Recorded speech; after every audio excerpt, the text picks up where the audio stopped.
Alléluia. Est-ce que le peuple de Dieu va bien cet après-midi? Que Dieu vous bénisse. Que Dieu vous bénisse. Moi, je suis dans la joie quand on me dit « Allons à la maison du Seigneur ». Car c'est là où sa grâce est, c'est là où sa bénédiction est. Toute la semaine, tu l'as passée peut-être au travail, peut-être pour certains, vous avez repris la scolarité, d'autres, vous vagabondiez peut-être. Mais tu es à la bonne place cet après-midi, au bon endroit, au bon moment, et je crois que tu es la bonne personne. Que Dieu soit béni, que Dieu soit glorifié.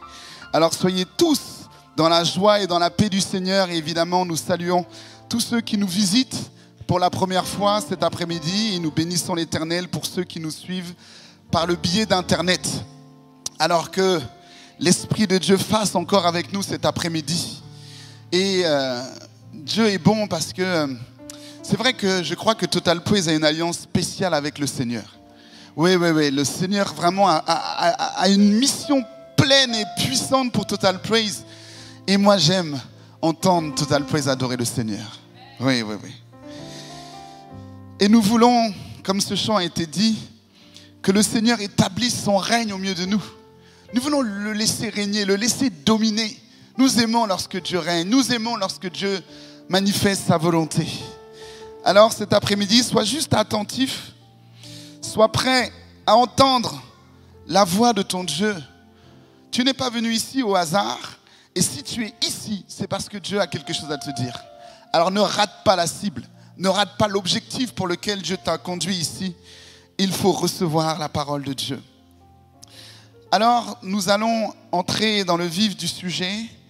Et le message que Dieu nous donne cet après-midi, je l'intitule « Accomplir sa destinée prophétique ».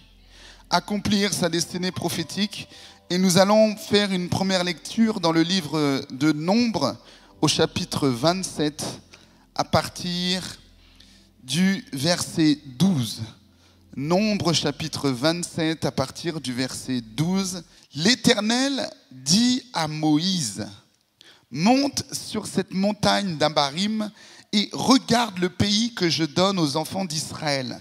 Tu le regarderas, mais toi aussi, tu seras recueilli auprès de ton peuple, comme Aaron, ton frère, a été recueilli, parce que vous avez été rebelles à mon ordre dans le désert de Tsin lors de la contestation de l'Assemblée, et vous ne m'avez point sanctifié à leurs yeux à l'occasion des eaux. Ce sont les eaux de contestation à Kadès dans le désert de Tsin.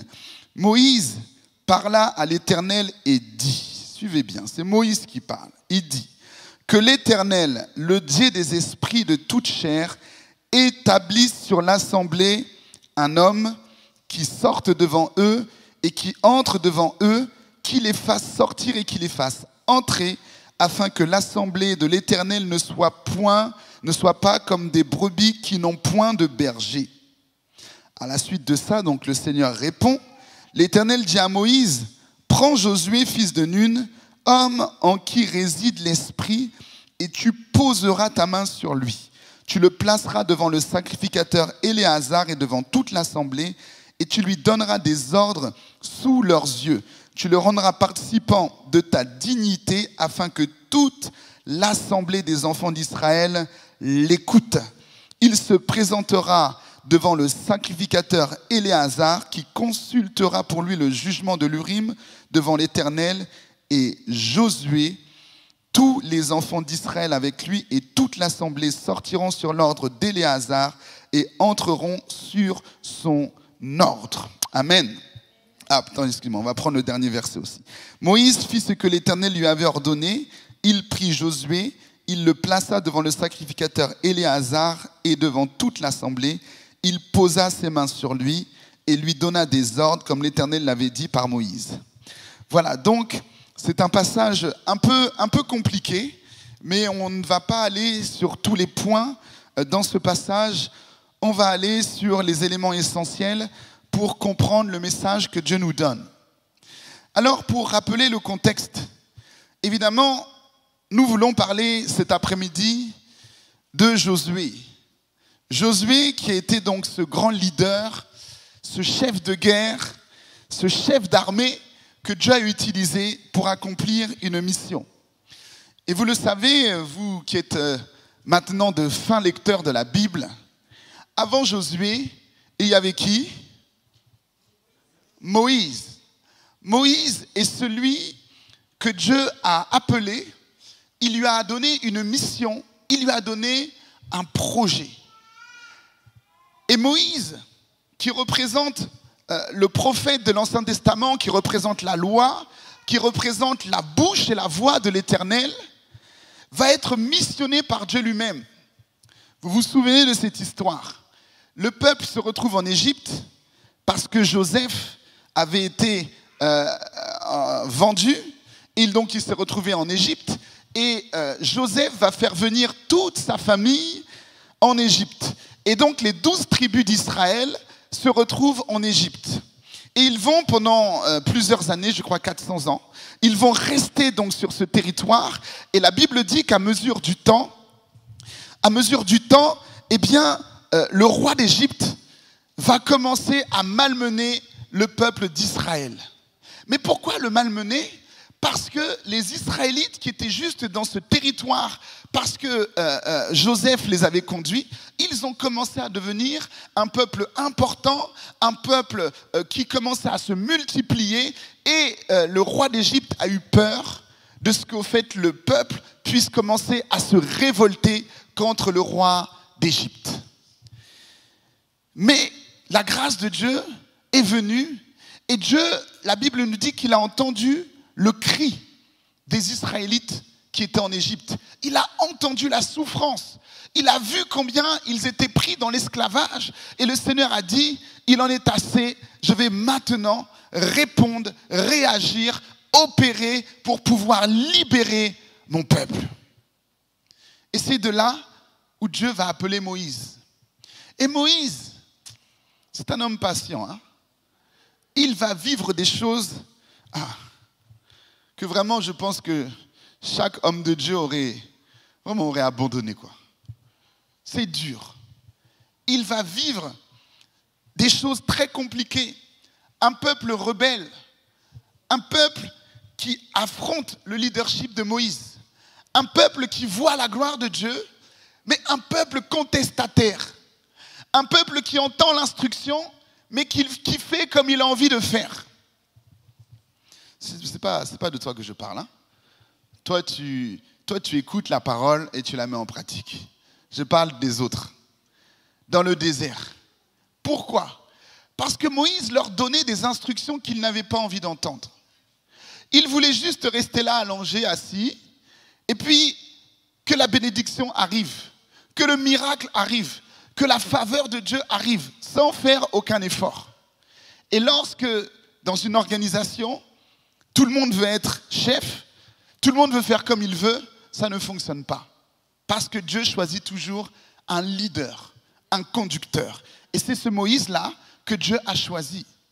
Et à mesure du temps, Moïse grandit et évolue dans son appel, dans son ministère. Et il se passe quelque chose d'extraordinaire qui est difficile à comprendre dans la Bible.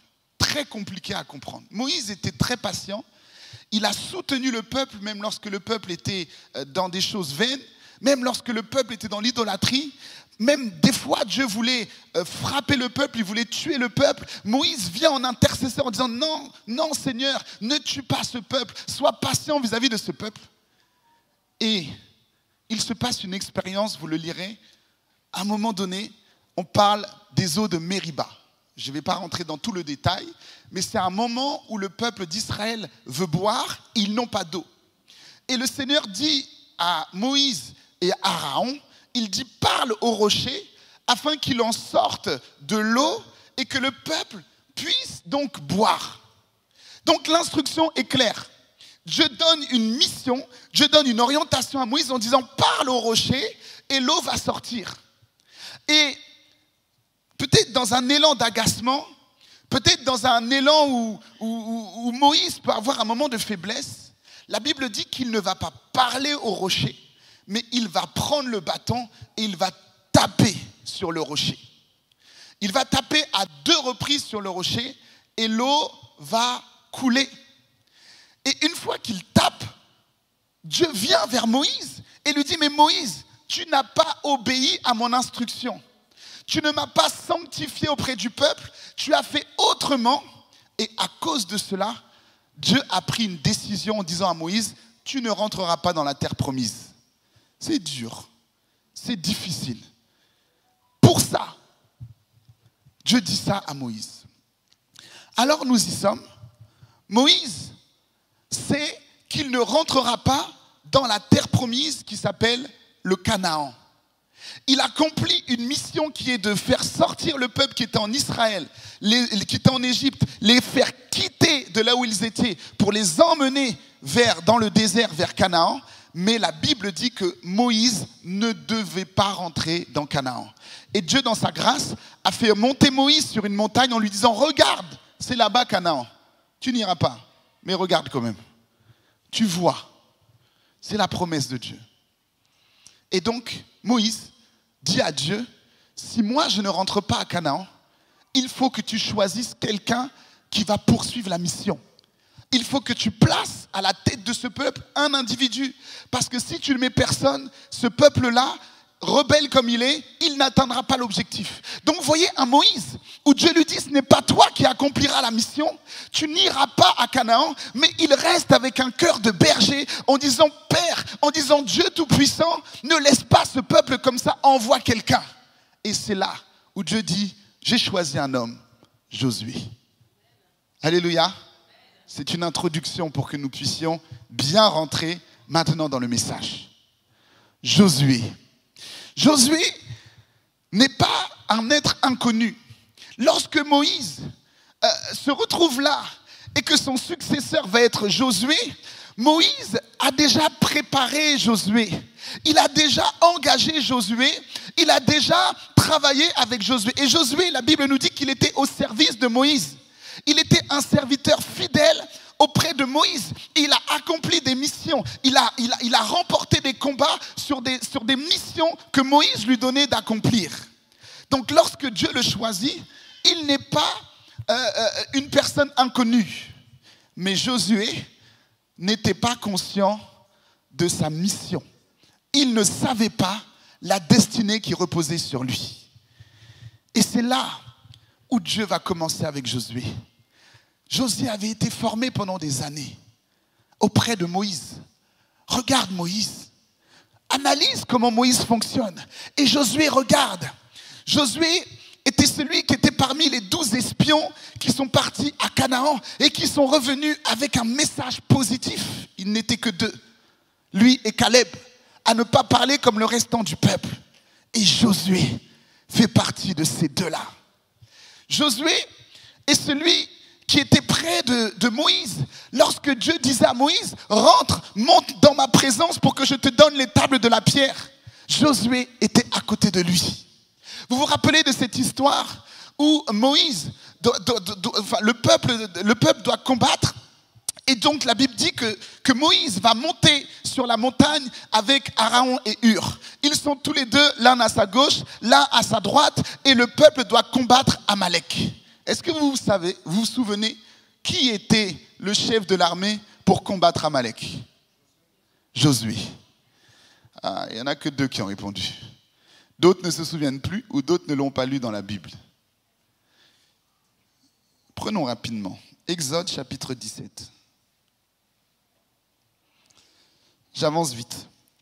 Exode chapitre 17, à partir du verset 8. Regardez. Amalek vint combattre Israël à Riphidim. Donc, oui, voilà, Exode 17, verset 8. Alors Moïse dit à Josué, choisis-nous des hommes, sors et combat Amalek, car demain je me tiendrai sur le sommet de la colline, la verge de Dieu dans ma main. Josué fit ce que lui avait dit Moïse pour combattre Amalek. Et Moïse, Aaron et Hur montèrent au sommet de la colline. Lorsque Moïse élevait sa main, Israël était le plus fort. Et lorsqu'il baissait sa main, Amalek était le plus fort. Les mains de Moïse étant fatiguées, ils prirent une pierre qu'ils placèrent sous lui et il s'assit dessus. Aaron et Hur soutenaient ses mains, l'un d'un côté, l'autre de l'autre. Et ses mains restèrent fermes jusqu'au coucher du soleil. Et Josué vainquit Amalek et son peuple au tranchant de l'épée. Voyez donc, Josué était déjà connu au milieu du peuple d'Israël. Il était connu comme quelqu'un de fidèle. Il était connu comme un serviteur proche de Moïse. Il était connu comme quelqu'un de volontaire, comme quelqu'un de déterminé, comme quelqu'un de fidèle. Et lorsque Dieu va choisir Josué, Josué est surpris parce que intellectuellement, il n'avait pas prévu cela. Il n'avait pas préparé cela. Mais comment est-ce que Josué va être à la suite de Moïse? Tout le monde a reconnu Moïse comme celui qui parle face à face avec Dieu. Tout le monde a reconnu Moïse comme le grand leader qui se retrouve là devant Pharaon et qui envoie des décrets selon l'ordre de Dieu. Ils ont tous vu que Moïse, lorsqu'il va lever sa main, la puissance de Dieu va faire que la mer Rouge s'ouvre. Et Josué, ce petit jeune homme, c'est lui qui va aller à la suite de Moïse. Il voit aussi les galères que Moïse a rencontrées vis-à-vis du peuple rebelle. Les galères que Moïse a rencontrées vis-à-vis du roi qui était endurci et qui ne voulait pas laisser Moïse aller avec le peuple. Dieu va choisir Josué. Peut-être que Josué, cet après-midi, est assis ici au culte de gospel de Reims. Peut-être que Dieu appelle un Josué avec une mission qui doit arriver, mais dont tu n'es pas encore conscient.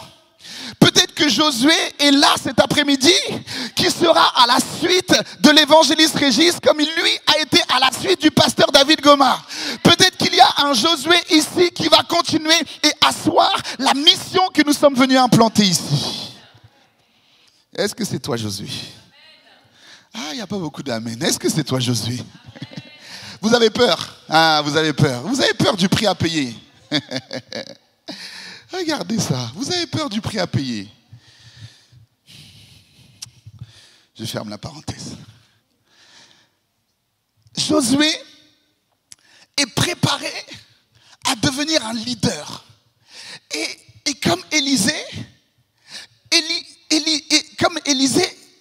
doit regarder comment Élie fait pour pouvoir ramasser le manteau de la double portion de l'onction.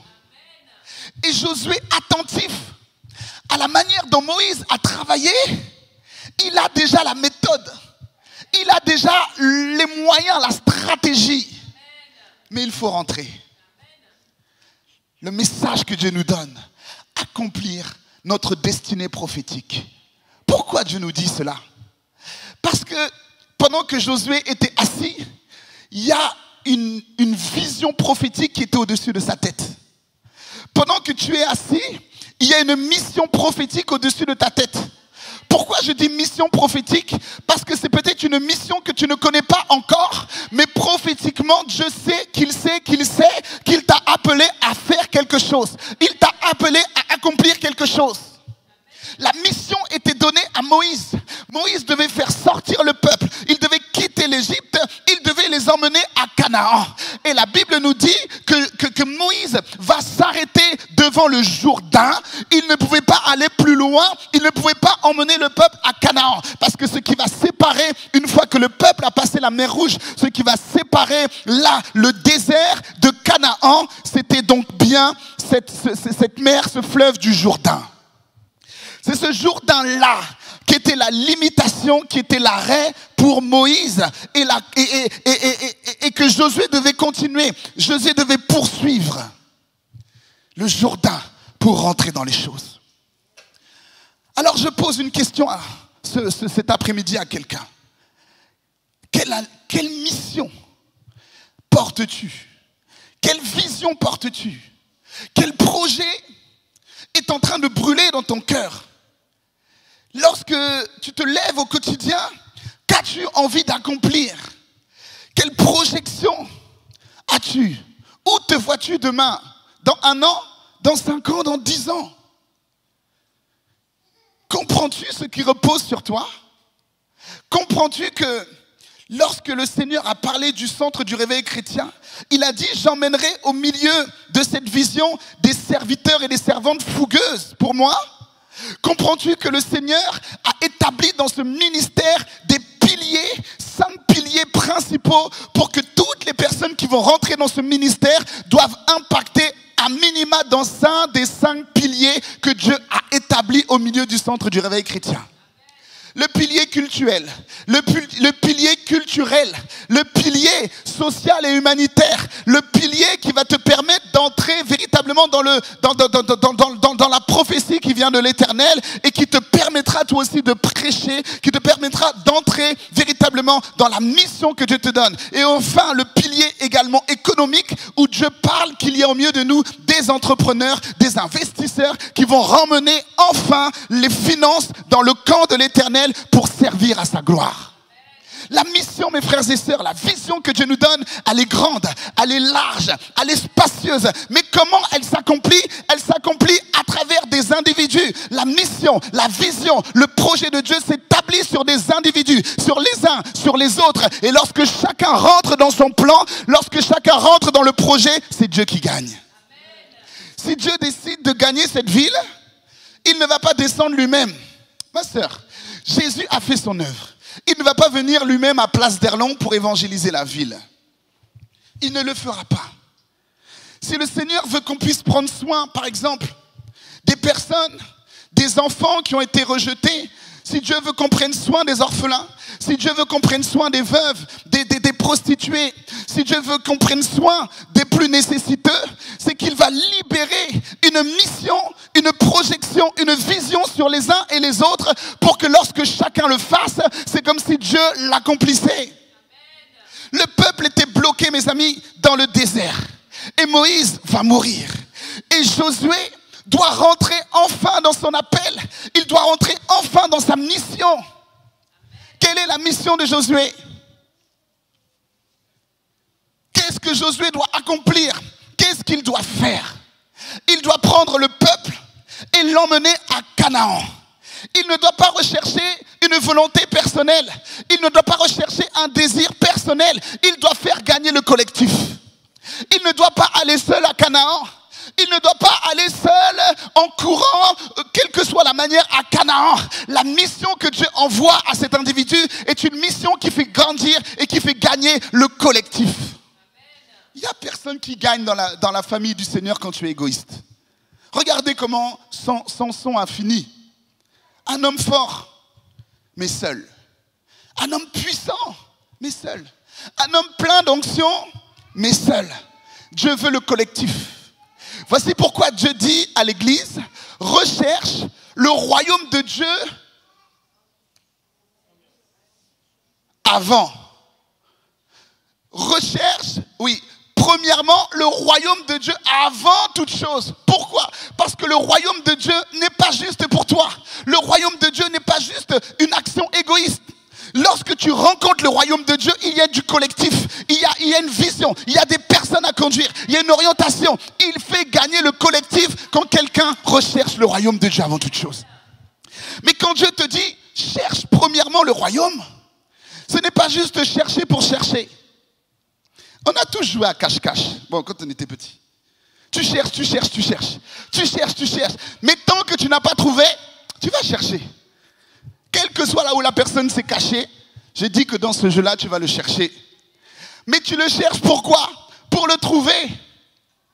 Si au début de l'année, Dieu nous a dit année du royaume, et Dieu dit recherche premièrement le royaume. Mais lorsqu'on arrive à la fin de l'année, il faut que tu aies trouvé quelque chose.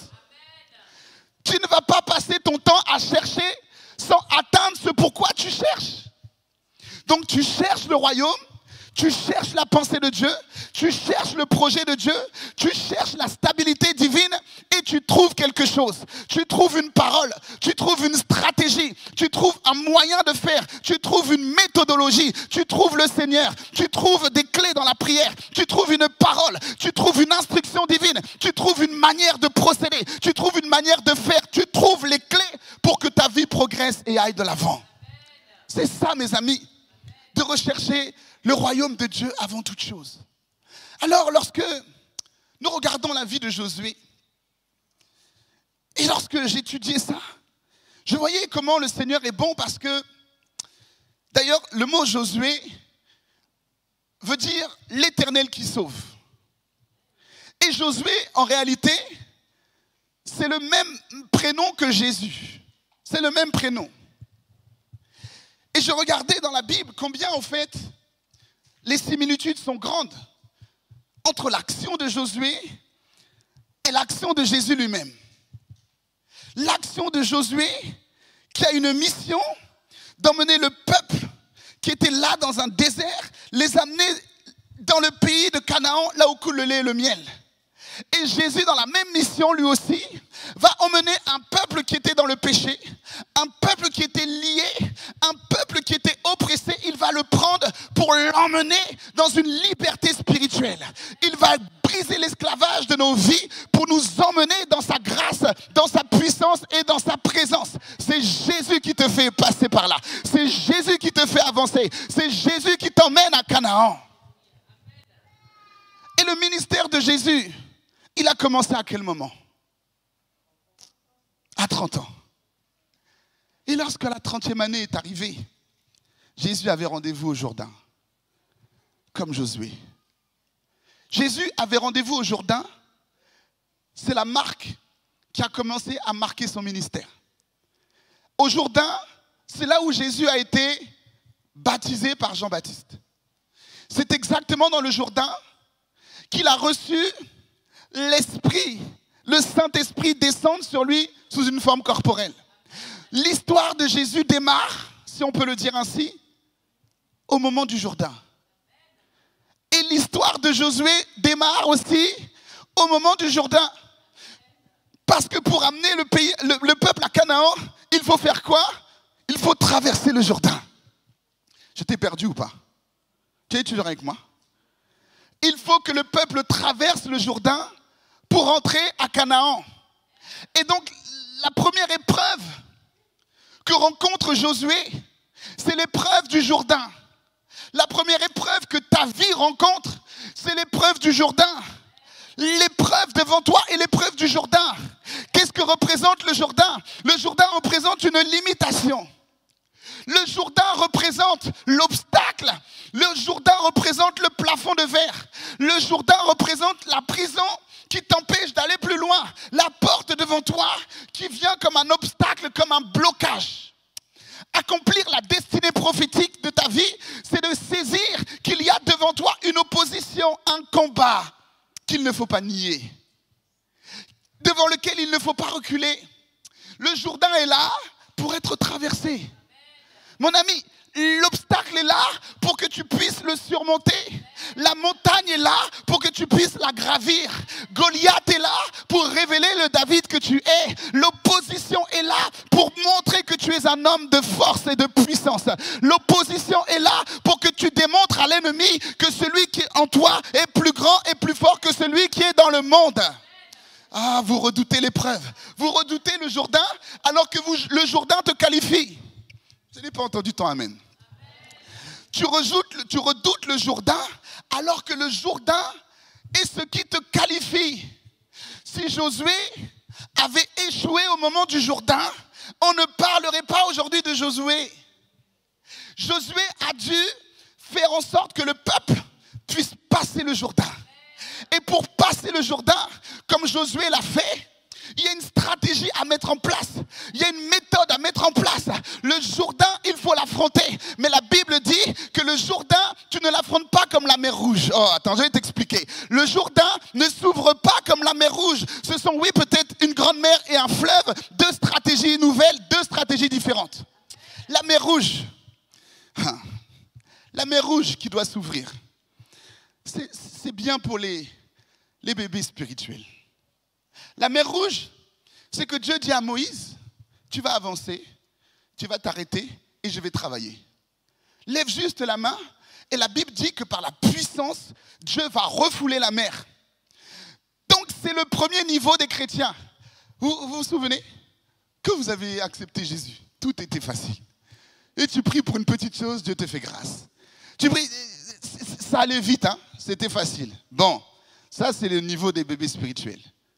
Quand tu grandis, C'est plus pareil. C'est un peu plus compliqué. Mais c'est parce que tu as mûri. C'est parce que spirituellement, tu es plus grand et plus fort. Et tu dois accepter une nourriture plus solide. Lorsque mon enfant, mon petit Ruben, lorsqu'il était très jeune et qu'il voulait manger, c'était à moi d'aller dans le frigo et le nourrir. Mais maintenant qu'il a grandi, je ne lui dis pas reste là, si tu as soif, je vais te chercher un verre d'eau ou autre. Je lui dis mais va te servir. Vous voyez? Parce qu'il y a une progression. La mer Rouge, Dieu vient et agit. Mais au Jourdain, c'est à toi de faire. Au Jourdain, c'est toi qui dois agir et tu dois opérer. La Bible dit que lorsque Dieu envoie la vision du Jourdain, il dit à Josué que le Jourdain va s'ouvrir lorsque le peuple aura mis un pied dans le Jourdain. Je t'explique. Pour ouvrir le Jourdain, pour que cette vision puisse se manifester, Dieu te dit agis. Dieu te dit opère. Dieu te dit produis une action. Dieu te dit ne sois pas là sur ta chaise en train de rien faire. Dieu te dit progresse. Dieu te dit opère. Dieu te dit pose un acte. Dieu te dit manifeste-toi. Dieu te dit pose une action. Il fallait que le peuple ait la foi. Imaginez-vous, il y a devant vous une mer ou un grand fleuve. Et vous avancez. Et Moïse vous a dit que le fleuve va s'ouvrir. Vous avancez. Et ils imaginent que le fleuve va s'ouvrir comme la mer Rouge. Ils avancent. Ils avancent, ils avancent, ils avancent. Tout le monde est là. Et plus ils avancent, plus ils se disent, mais à quel moment la mer, le fleuve va s'ouvrir? Ils avancent, ils avancent. Le Jourdain ne s'ouvre pas. Mais Josué, tu as perdu l'onction. Ça ne s'ouvre pas. Ils avancent, ils avancent, ils avancent, ils avancent. Et maintenant, ils font face à la situation, face à la limitation. Et c'est là que la foi entre en jeu. Il faut que tu prennes ton pied et tu mettes un pied dans le Jourdain. Autrement dit, il faut que tu te mouilles. Autrement dit, il faut que tu te jettes à l'eau. Autrement dit, il faut que tu poses un acte pour que Dieu puisse par la suite poser lui aussi un acte. Si tu ne mets pas le pied dans l'eau, le Jourdain ne s'ouvre pas. Si tu ne te jettes pas à l'eau, si tu ne produis pas une action, le Jourdain ne s'ouvre pas. Alors maintenant, vérifie. Toi qui dois accomplir ta destinée, vérifie. Vérifie si tu poses une action. Vérifie si au fond de toi, tu poses un acte. Si tu vis par la foi, si tu vis véritablement dans une action comme le Seigneur veut que tu sois et comme le Seigneur veut que tu puisses produire quelque chose. Vérifie. Nous sommes tous dans cette foi où nous aimerions rester juste là, tu pries, et Dieu fait tout. C'est-à-dire que tu ne révises pas tes cours. Tu ne révises rien. Tu jeûnes pendant 20 jours. Et tu dis, Seigneur, donne-moi le succès dans mes études. Tu n'as rien fait. Bon, Dieu est tout puissant, mais quand même. Quand même. Mais oui. Tu ne produis aucun résultat dans ton travail. Tu arrives en retard, tu es en télétravail ou travail télé, et puis maintenant les résultats commerciaux arrivent. Tu es dans le décor et tu pries. Tu n'as pas honte. Tu n'as pas produit l'action qui fait que Dieu puisse te bénir dans ce que tu entreprends. Tu dois poser un acte. Joseph qui se retrouve dans une prison, il a une révélation ou une capacité d'interpréter des songes. Et il se retrouve maintenant devant Pharaon, qui vient, il doit donc interpréter le songe. Et on lui donne le songe. Mais lorsqu'il arrive, il vient préparer. Il n'a pas juste fait de prier. Et la stratégie qu'il a, c'est qu'il révèle le songe qu'on lui a donné. Et quand il a dit le songe, maintenant, il parle. Il dit, mais que tu puisses trouver un homme sage, un homme qui peut maîtriser la gestion, un homme que tu peux placer à la tête pour assurer que le pays soit béni. Il est en train de dire, je suis devant toi, l'homme de la situation. Si c'était toi là, tu allais juste jeûner, prier, libérer la prophétie et tu rentres chez toi, tu retournes à la prison. Tu allais rester en prison. Tu allais rester en prison parce que tu n'as pas compris qu'il y a la foi Il y a la prière, mais il y a l'action. Il y a l'œuvre que tu dois opérer. Il y a le mouvement que tu dois faire. Il y a la prophétie, oui, mais il y a l'action que tu poses pour entrer dans la prophétie. Dieu m'a montré un songe, amen, on n'était pas avec toi. Dieu m'a donné une vision, amen, mais nous n'étions pas avec toi. Dieu m'a donné une prophétie, amen, mais nous n'étions pas là. Mais ce que nous voulons voir, c'est l'action que tu produis pour que la prophétie se manifeste. C'est l'action que tu produis pour que la vision soit visible aux yeux de tous. Amen ou non amen? Je dis à quelqu'un, tu dois vivre dans le spirituel, mais ne reste pas que dans le spirituel. Une fois que tu as le spirituel, descend et impacte. Imaginez-vous les disciples qui vont dans la chambre haute. Ils se retrouvent là, ils montent à 12. On a dit prier pour recevoir l'Esprit. Ils sont là, ils prient dans la chambre haute. Ils prient 1 jour, 2 jours, 10 jours. L'onction de Dieu descend, la puissance de Dieu descend, le miracle de Dieu descend, la gloire de Dieu descend. Et puis ils font que rester sur la montagne. Ils continuent, Seigneur, visite ce peuple. Seigneur, envoie l'onction sur ce peuple. Seigneur, gagne une génération. Seigneur, établis l'église. Seigneur, fais, Seigneur, fais, Seigneur, fais. Imaginez-vous, ils restent là et ils ne font que parler. Ça ne marche pas. Il y a un moment où tu viens au culte, où tu viens recevoir la parole, où tu viens recevoir l'instruction, où tu viens recevoir l'onction. Mais une fois que tu as reçu, tu dois descendre de la montagne et aller au contact de ceux qui ont besoin de recevoir ce que tu as reçu toi là sur la montagne. Il faut que tu conduises, il faut que tu parles, il faut que tu opères, il faut que tu dises quelque chose en lien avec ce que tu as reçu sur la montagne. Amen. Alléluia. Amen. Josué, la destinée prophétique va s'accomplir. On va prendre encore un passage.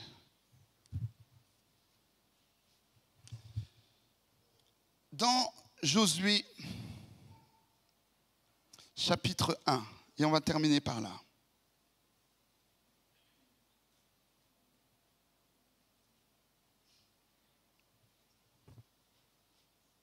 Josué, chapitre 1, Dieu vient parler au serviteur Josué et regardez ce que Dieu lui dit.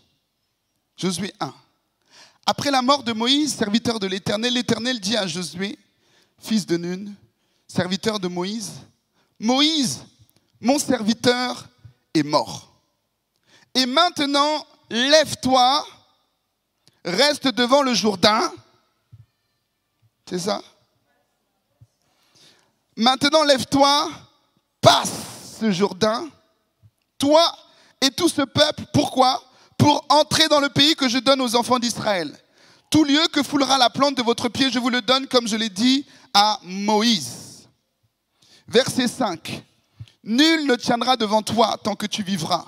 Je serai avec toi comme j'ai été avec Moïse, je ne te délaisserai point, je ne t'abandonnerai pas. Fortifie-toi et prends courage, car c'est toi qui mettras ce peuple en possession du pays que j'ai juré à leur père de leur donner. Fortifie-toi seulement et aie bon courage en agissant fidèlement selon toute la loi que Moïse, mon serviteur, t'a prescrite. Ne t'en détourne ni à droite ni à gauche, afin de réussir dans ce que tu entreprendras. Que ce livre de la loi ne s'éloigne point de ta bouche. Médite-le jour et nuit pour agir fidèlement selon tout ce qui est écrit, car c'est alors que tu auras du succès dans tes entreprises. C'est alors que tu réussiras. Regardez, c'est là notre conclusion. Sois attentif. Dieu donne une mission à Josué. J'ai dit que Josué est ici. J'ai dit que ce soir, Josué est là. Et Josué qui est là, Dieu dit, c'est toi que j'ai choisi. Et une fois que Dieu dit à Josué qu'il l'a choisi, il va lui donner l'instruction pour que Josué réussisse sa mission. Et la première chose que Dieu dit à Josué, lève-toi. La première chose que Dieu dit à Josué, mes frères et sœurs, c'est lève-toi. Pourquoi? Parce que Josué, en douleur, en souffrance, parce que Moïse est mort, parce que le leader est décédé, et Dieu, dans cette souffrance, vient dire à Josué, Josué, lève-toi, Josué, réveille-toi, Josué, Josué, Josué, le réveil sonne. Josué, c'est toi qui dois entreprendre, c'est toi qui dois faire la chose. Je dis à quelqu'un ce soir, lève-toi. Lève-toi sur ta destinée. Lève-toi sur ton histoire. Lève-toi sur la prophétie que tu as entendue. Lève-toi dans cette année du royaume. Lève-toi dans cette année de puissance.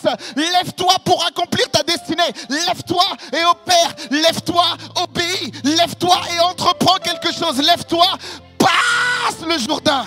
Deuxième instruction. Lève-toi et passe le Jourdain. Et comment tu vas faire? Je prépare Josué.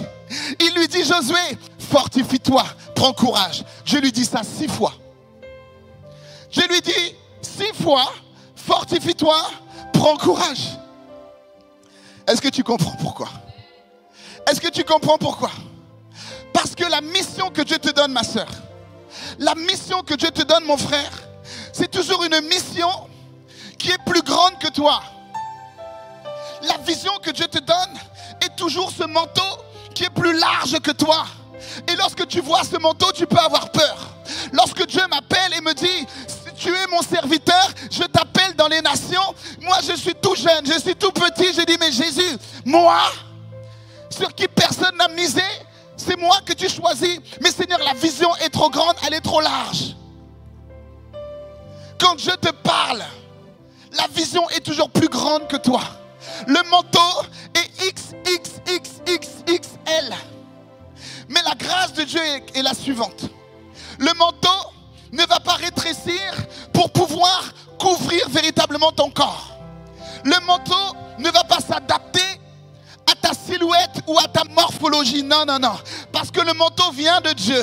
Et s'il est XXL, ce n'est pas le manteau qui va rétrécir, mais c'est toi qui dois grossir pour pouvoir bien porter ce manteau. Lorsque Dieu t'appelle, tu es petit comme Josué. Lorsque Dieu t'appelle, tu as peur comme Moïse. Lorsque Dieu t'appelle, tu es derrière comme David. Lorsque Dieu t'appelle, tu peux dire, mais Seigneur, ma famille est la plus pauvre, ma famille est la plus petite. Mais moi, Seigneur, moi je ne sais même pas parler. Moi je ne sais rien entreprendre. Je n'ai même pas confiance en moi-même.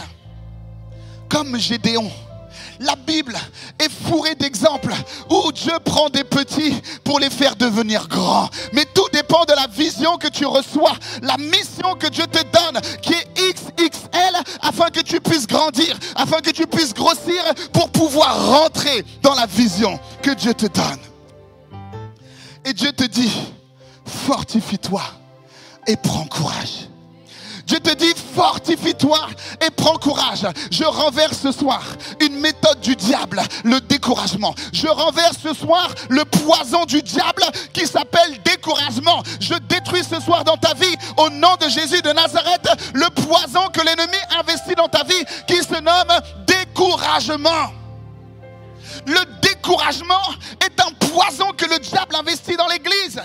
C'est-à-dire que tu produis quelque chose et lorsque ça va presque réussir, l'ennemi te fait abandonner. Tu prends cette année, tu prends une direction nouvelle en te disant maintenant je vais prier, maintenant je vais jeûner. Et parce que tu as raté la cible une fois, parce que tu n'as pas réussi à faire la chose une deuxième fois, tu es en train de lâcher l'affaire. Mais ce soir, je te dis, fortifie-toi et prends courage.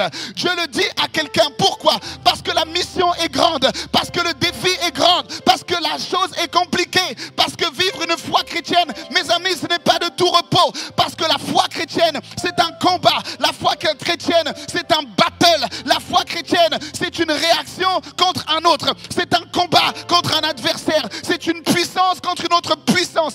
C'est une percée contre quelqu'un qui ne veut pas que tu perces. La foi chrétienne, mes frères et sœurs, est réellement ce combat qu'il ne faut pas nier, ce combat qu'il ne faut pas lâcher. Pour accomplir ta destinée, mon ami, il va falloir que tu te battes. Il va falloir que tu te réveilles. Il va falloir que tu prennes en compte que ce sera dur. Tu auras des épreuves. Il va pleuvoir. Il va venter. Il va neiger. Mais je dis à quelqu'un, ton Rédempteur vivra et se lèvera le dernier. Quelle que soit l'expérience de la vie, quels que soient les opposants de la vie, je dis à quelqu'un que celui qui vit en toi, celui qui est né en toi, celui qui t'a appelé, fera que cette mission et cette vision s'accomplissent. Car il t'appelle Josué, il t'appelle ma servante, il t'appelle mon serviteur pour rentrer dans cette mission. L'objectif de la vie de Josué, c'était ça, mes amis. Accomplir la mission que Dieu lui avait donnée. Ta mission. Ah, Jésus. CRC. L'objectif de ta vie. Oui. Tu auras des douleurs, oui. Tu auras des combats, c'est vrai. Tu vas vivre des épreuves parfois où tu auras envie de lâcher, oui. Tu vas dire, j'en ai marre, oui. Tu vas dire, mais Seigneur, pourquoi toujours moi? Peut-être. L'épreuve est en train de bâtir ton ministère. L'épreuve est en train de bâtir ton appel. L'épreuve est en train de préparer ta prochaine prédication. Oui. Il n'y a pas de victoire sans combat. Jésus te le dit. Fortifie-toi et prends courage. Je veux parler à quelqu'un qui est abattu ce soir. Je veux parler à quelqu'un qui n'en peut plus. Je veux parler à quelqu'un qui veut tout lâcher. Je veux parler à quelqu'un qui dit mais moi j'en ai assez. Je veux parler à quelqu'un qui dit je n'ai plus de force. Je veux parler ce soir à quelqu'un qui dit mais non c'est trop dur, c'est trop compliqué. Le Seigneur te dit fortifie-toi et prends courage. Autrement dit, il y a encore des ressources en toi. Il y a encore des réserves en toi. Il y a encore de l'énergie en toi. Il y a encore de la force en toi. Il y a encore de l'espérance en toi. Tant que tu vis, tant que tu respires, il y a encore de l'espoir. Tant que tu peux dire encore Amen, il y a encore une position qui peut changer. Lorsque tu peux encore jeûner et encore prier, c'est que le combat n'est pas fini. C'est que le match n'est pas terminé. C'est que le coup de sifflet n'a pas encore été lancé. Tant que la ligne de départ, la ligne d'arrivée n'a pas été franchie, tout peut arriver. Tout est encore possible. Et je dis à quelqu'un, Christ en toi, l'espérance de la gloire. Ils te feront la guerre. Ils agiront contre toi. Ils viendront contre toi. Mais ils ne te vaincront pas parce que le manteau de la vision, le manteau de l'appel, le manteau de ta destinée te tient et te tient. Oh, acclame avec moi le Seigneur. Alléluia. Oh, Jésus de Nazareth. Oh, mes frères et sœurs. Je ne veux pas t'enseigner un message que tu ne vivras pas.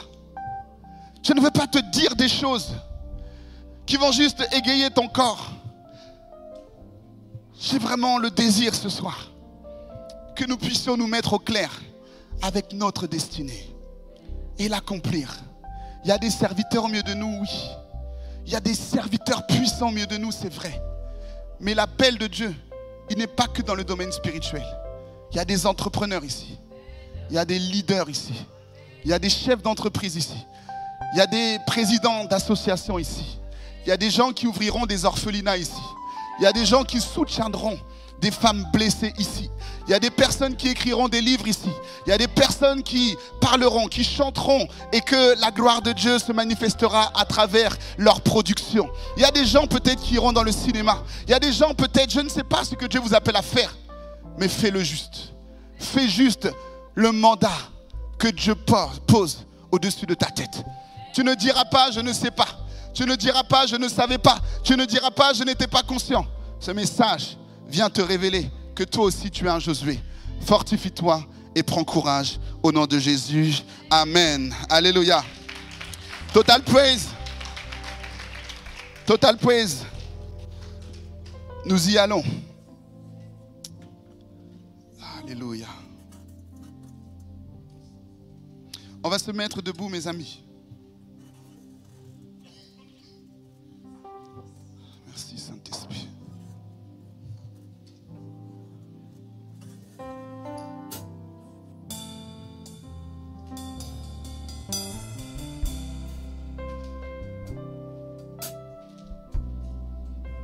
Alléluia. La mission appelle à payer un prix. La mission appelle à une vie de mise à part. Josué, pour entrer dans la mission, avait l'obligation de ne pas être comme tout le monde. Josué, pour accomplir sa destinée, avait l'obligation de ne pas faire comme tout le monde. Il était différent des autres et c'est pour ça que Dieu l'a choisi. Et cet appel, mes amis, je vous le dis, c'est un prix à payer. Mais lorsque vous le payez, c'est glorieux de voir ce que Dieu fait. C'est magnifique de voir ce que Dieu opère. C'est glorieux de voir que vous rentrez dans votre destinée. C'est ce pourquoi tu seras jugé demain. Lorsque tu seras devant le Seigneur, il dira: ma sœur, ma fille Héna, as-tu accompli ce que je t'ai demandé de faire? Il va poser devant toi la mission. Il va poser devant toi les instructions qu'il t'avait données. Et à côté, il y aura valide ou invalide. La mission que Dieu donne, c'est exactement la raison pour laquelle il te crée.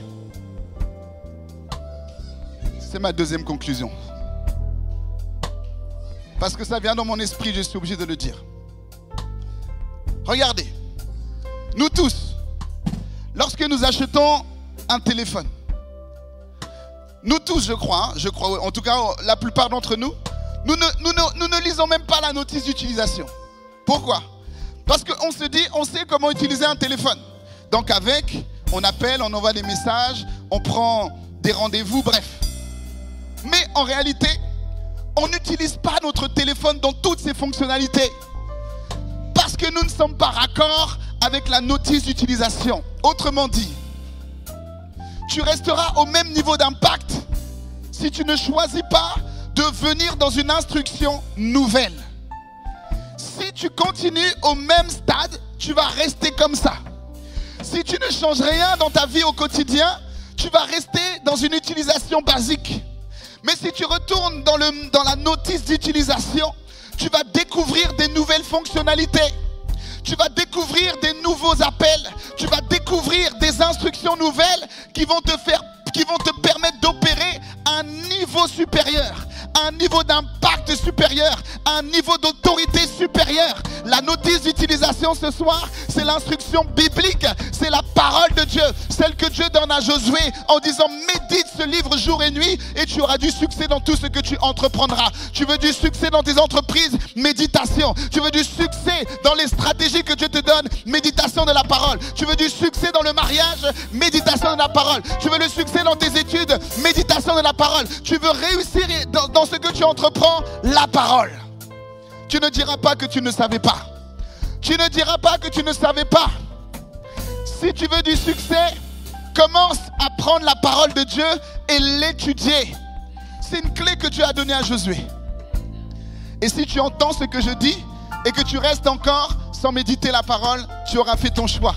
Et tu ne pourras pas te plaindre si le succès n'est pas là. Je répète, si tu veux du succès, médite. Mais si tu ne médites pas, tu n'auras pas le succès. Père, nous bénissons ton saint nom, Papa. Nous te glorifions, Papa, parce qu'aujourd'hui, tu nous instruis encore. Tu nous donnes, Seigneur, encore des moyens, des méthodes, des stratégies pour que la destinée que tu as placée sur nos vies se manifeste. Oui, Seigneur, Josué avait un grand appel, même s'il n'était point conscient. Et ce soir, Père, je sais que tu parles à beaucoup. Je prie, Seigneur, que tu nous instruises encore et encore. Que tu nous aides à méditer, à être sérieux dans notre foi, être sérieux dans notre engagement. Et que ta volonté, Seigneur, soit manifeste dans nos cœurs. Au nom de Jésus de Nazareth.